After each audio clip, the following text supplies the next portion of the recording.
Good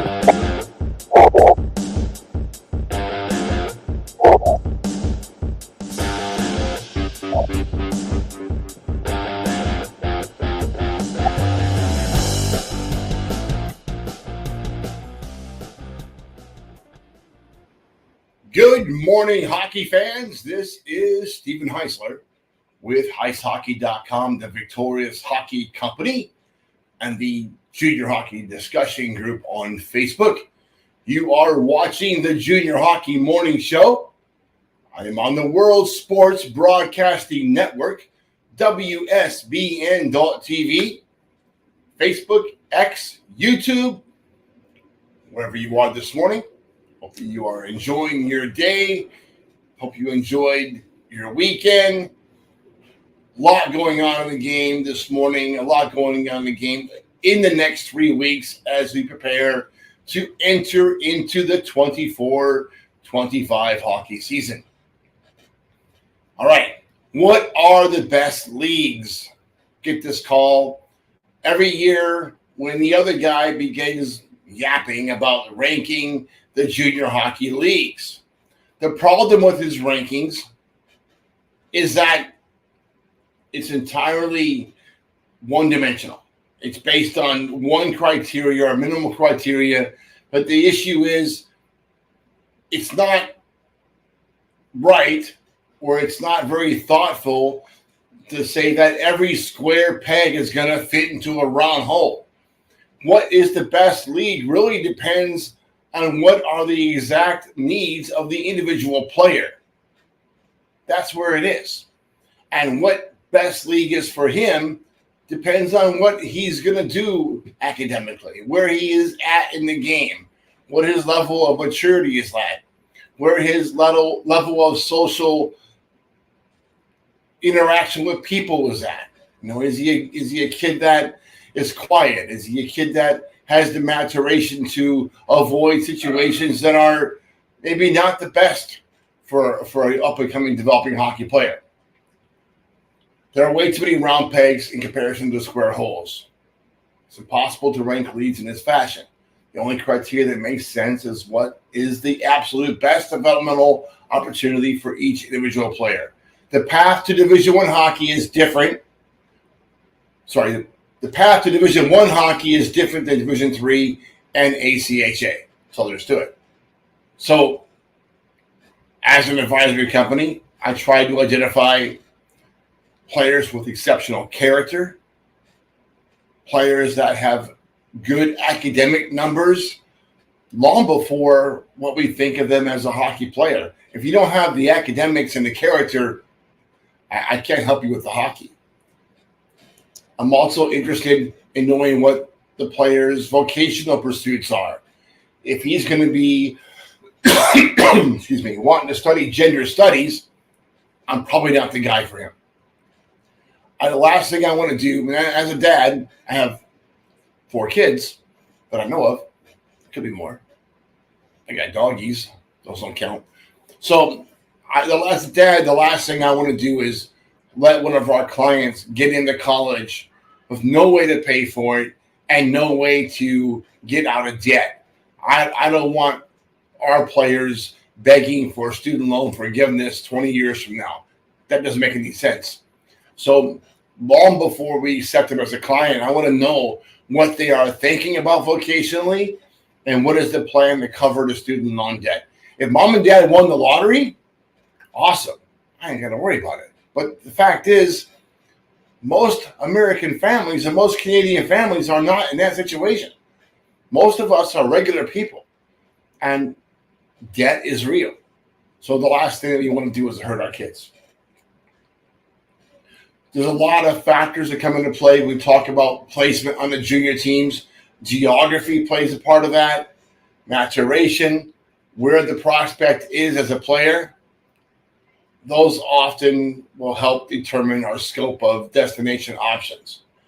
What others fail to mention is the hard data associated with the number of actual games played at the NCAA Division I level. Before you blink, don't get mad at me. Don't call. Don't send hate mail. But if you are not playing in the USHL the BCHL or somewhat the North American Hockey League, you probably are not going to play Division I hockey. I mean, there's kids here and there that'll scatter. You'll get a few more Canadian kids jumping in there. You might get some kids from Europe jumping in there. But 85% of all games played are being played by kids from those three leagues. That's a hard fact. So what if you are starting out your junior career and you're not in one of those three leagues? You better be on a plan to reach that level of play quickly. So your first year of junior hockey after high school or after AAA, and you're having to play in one of the lesser leagues, what league you go to, what league we suggest that you go to, often depends on how deep you go into these camps. So if you're in a North American Hockey League main camp, that's not your ticket to the NAHL. You got to go there first, advance to training camp. Does that mean you're in? No. You have to play at least a season and a half in those leagues. So say you get on the North American Hockey League roster and you get gassed after the showcase in September. Doesn't mean you're a bad player. That means that we probably have to look at opportunities for you that make the most sense where you're going to play the most. Now, because you played a few games in the showcase, those NA teams like to try to toss you back to the North American 3 Hockey League. And for most of you, that's probably okay because it means you're going to get an opportunity to go back, maybe even course of during the season.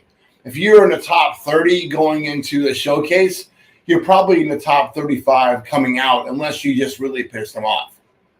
If that happens, that you need another year of development, go play in the 3HL. If they say that, you probably need to go to Canada. The problem is it's going to require an international transfer. If you get a shot or an opportunity to come back to the United States, it's going to require another international transfer. Yes, it's money. It's not catastrophic, but there's that situation. So where we kind of aim you at really depends on where you are as a player. All right, Tommy? So clearly USHL, NEHL, BCHL are the top leagues. That we know that. So what if you're not making one of those top leagues? Alberta, Saskatchewan, Manitoba, Canadian Junior A leagues, BC Junior A leagues. They're good first steps after AAA in high school.